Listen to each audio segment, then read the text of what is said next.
मोदी जी के नेतृत्व में गत 10-11 वर्षों में जितना भी नवाचार, जितना भी वैज्ञानिक उपलब्धि रही है, वो भारत की अर्थव्यवस्था का एक बड़ा प्रमुख अंग और प्रमुख कंट्रीब्यूटर रहा है। और इसलिए ये कल्पना की गई कि इस क्षेत्र को लेकर के दो बड़े आयोजन प्रतिवर्ष किए जाएंगे। वो हमने प्रारंभ किया है। एक तो एस्टिक का emerging science technology innovation conclave 3 दिवसीय अभी हाल ही में संपन्न हुआ, जिसमें प्रधानमंत्री मोदी जी स्वयं मुख्य अतिथि रहे और उन्होंने इनॉग्रल एड्रेस भी उन्हीं का था। और दूसरा रहेगा ये 4 दिवसीय इंडिया इंटरनेशनल साइंस फेस्टिवल, जो हमारा पहला आयोजन था, वो जरा ज्यादा एकेडमिक है, सीरियस है। उसमें नोबेल पुरस्कार विजेता भी आए थे, उन्होंने भी हिस्सा लिया। ये जो दूसरा है, इसका भी स्वरूप अंतर्राष्ट्रीय रहेगा, लेकिन इसमें वर्सेटिलिटी रहेगी। इसमें जहां संजीदा चर्चाएं भी होंगी, वहां साथ ही साथ अलग अलग स्टेक होल्डर्स को लेकर के अलग अलग सेशन, यानी साइंस कम्युनिकेशन को लेकर के अलग, बच्चों को लेकर के, महिलाओं और बच्चियों को, छात्राओं को लेकर के अलग, इन्वेस्टर्स को लेकर अलग, वेंचर कैपिटलिस्ट को लेकर अलग, इंडस्ट्री के साथ राउंड टेबल अलग।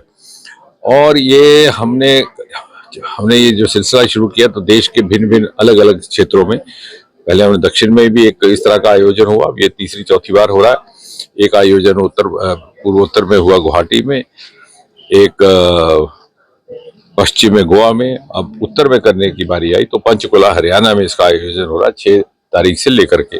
और चूंकि हमारा मानना है कि इस समय, जैसे आपने कहा, भारत की जो वैज्ञानिक उपलब्धियां, उससे न केवल अर्थव्यवस्था को लाभ पहुंचा, बल्कि भारत की छवि भी विश्व भर में बदली है।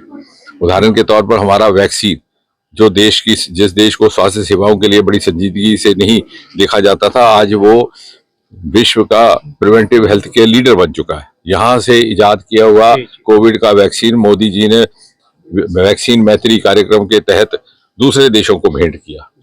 इसी प्रकार आज हम जीन्स में उन प्राथमिक देशों में से, पहले देशों में जो काम कर रहे हैं, हमारी जीन सीक्वेंसिंग शुरू हुई। और ये केवल नवाचार और शोध के कक्ष तक ही सीमित नहीं है, ये एक बहुत बड़ा आमदनी का जरिया बन चुका है। जैसे इसी क्षेत्र में जो अरुमा मिशन की शुरुआत की गई थी भद्रवाह से, आज वो एक बहुत बड़ा रोजगार का जरिया बन गया है। और ये अब आवश्यकता है कि आपके माध्यम से भी हम सब मिलकर के वालिदैन का, माता पिता का, समाज का माइंड सेट बदलें।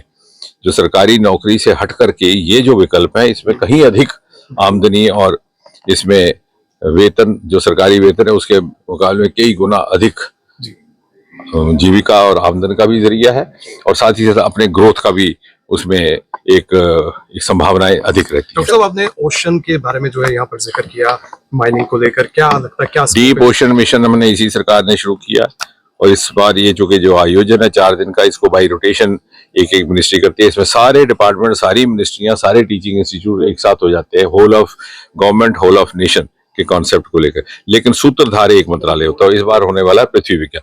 वो डीप ओशन मिशन जो ब्लू इकोनॉमी है, क्योंकि हमारा मात्र एक देश है जिसके पास अपने देश के नाम पर सागर है, हिंद महासागर, और 12,000 किलोमीटर हमारा समुद्र तट है। आज तक मोदी जी के आने के बाद पहले ना किसी ने उसे देखा, ना तलाशा। और उसके अंदर इतनी संपत्ति छिपी हुई है, मेटल्स, मिनरल्स, बायोडाइवर्सिटी, फिशरीज, उसके ऊपर भी काम हमने शुरू किया।